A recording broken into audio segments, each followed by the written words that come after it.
contest is a steel cage match and is for the Intercontinental Championship. Making his way to the ring from Bray. We've seen some crazy steel cage matches in the past, and guys, this one should be no different. And keep in mind, this is among the most taxing matches in all of WWE. Regardless of the outcome here tonight, these superstars will be feeling the effects of this steel cage for quite some time.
The Hall of Famer is here!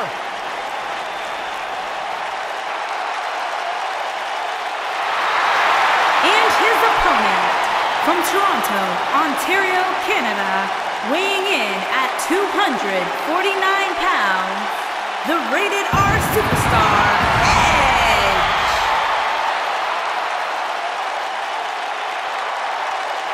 Byron, here's a superstar who really is living his dream. Cornerstone, one of the forefathers of the tables, ladders, and chairs match. Not to mention, Byron, the important fact that he totally reeks of awesomeness. And along with Christian, the creator of the 5-second pose. The ultimate opportunist.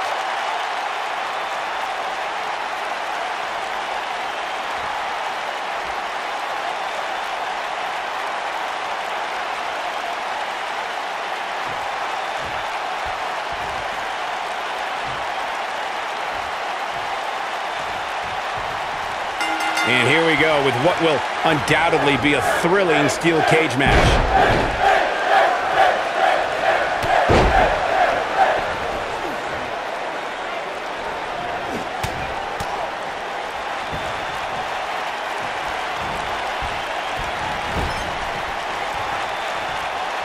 Got the full nose and the slam.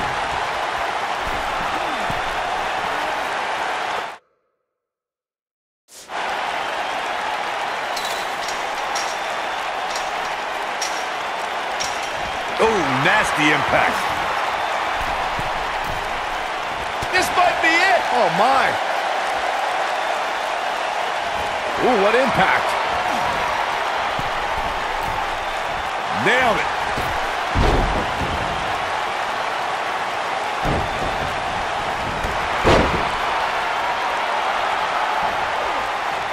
The steel cage is a massive enclosure that stands 15 feet in height.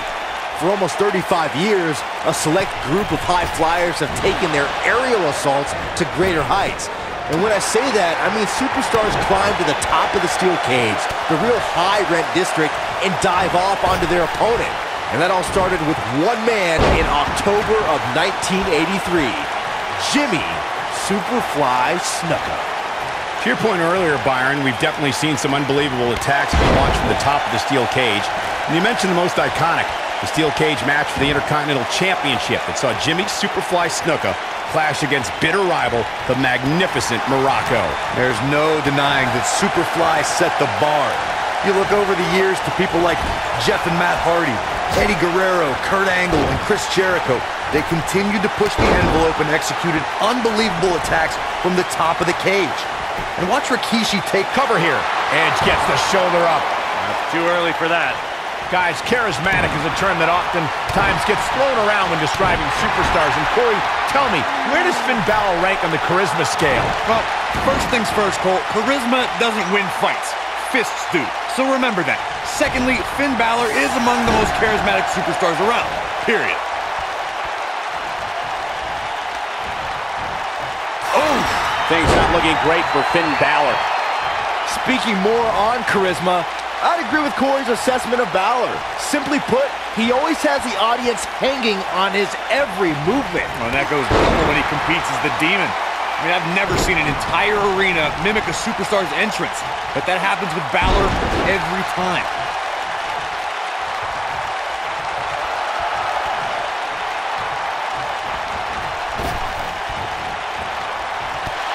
Finn Balor slips out of harm's way. Extraordinary elusivity. During the Attitude Era, Edge was a member of the frightening trio known as the Brood. That unholy alliance spawned one of the greatest tag teams of all time. Edge and Christian helped revolutionize the TLC match and became known as the E&C Dynasty. Oh, a flying forearm on the mark.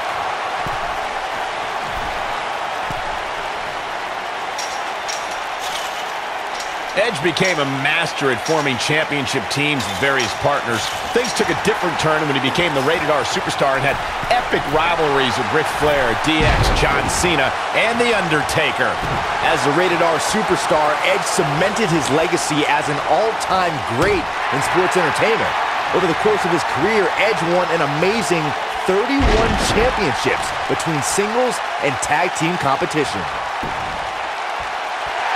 Might get an early 3 count, and he doesn't stay down for long. Balor shooting out of that pinfall like a bullet. The WWE Universe has seen the evolution of the steel cage in the enclosure known today as Hell in a Cell. The first time an enclosed cage was seen was in October of 1983 in the last Battle of Atlanta. The enclosed cage was seen a few years later in the War Games match from the NWA. There were even cages stacked on top of each other, like WCW's Tower of Doom. Byron, we talk about the direction of steel cage matches and the type of structures that have been spawned from them. I need to point out that some cages have been electrified. One was made from bamboo in the form of a Punjabi prison match. And, of course, the Elimination Chamber with glass pods and steel doors. And today we have the Asylum match, where weapons are on top of the cage. Just goes to show you that times may change, but the objective to destroy an opponent remains the same. There's still no better way to settle a score than to do battle with your adversary inside a steel cage. Before 2017's Extreme Rules, there were just 3 previous tag team matches where championship gold was decided inside a steel cage in the history of WWE special events. Edge, look, what a clothesline! Ouch! But he's got to capitalize. Edge makes his presence, the ring rattling! Things are about as bad as they could possibly be right. Great job escaping, trying to turn this thing around. The Irishman has his Irish up.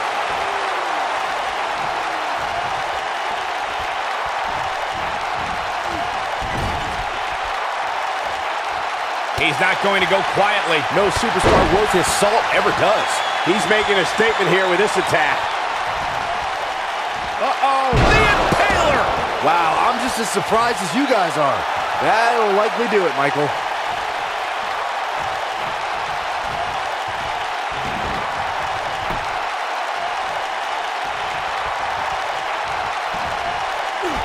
Oh, nice belly to back. That could be a game changer.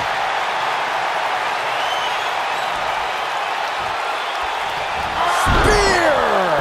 Things are about as bad as they could possibly be right now for Finn Balor.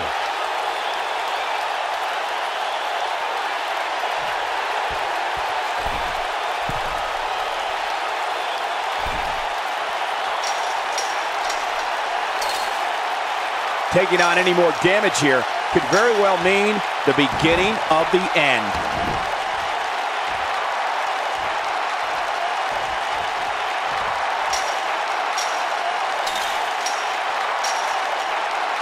There may be no coming back from this incredible beatdown.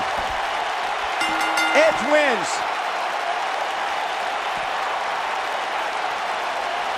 Let's take another look at these guys in action.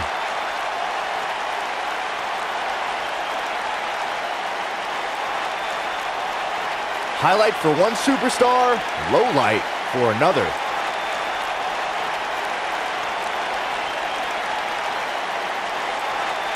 These guys showed flashes in this match, but flashes don't exactly set the world on fire, as these highlights show very well. This was one of those matches that had flashes of brilliance, but never quite lived up to all the hype. Good match Here's overall. your winner and the new Intercontinental Champion, the Rated R Superstar, Edge. Big win!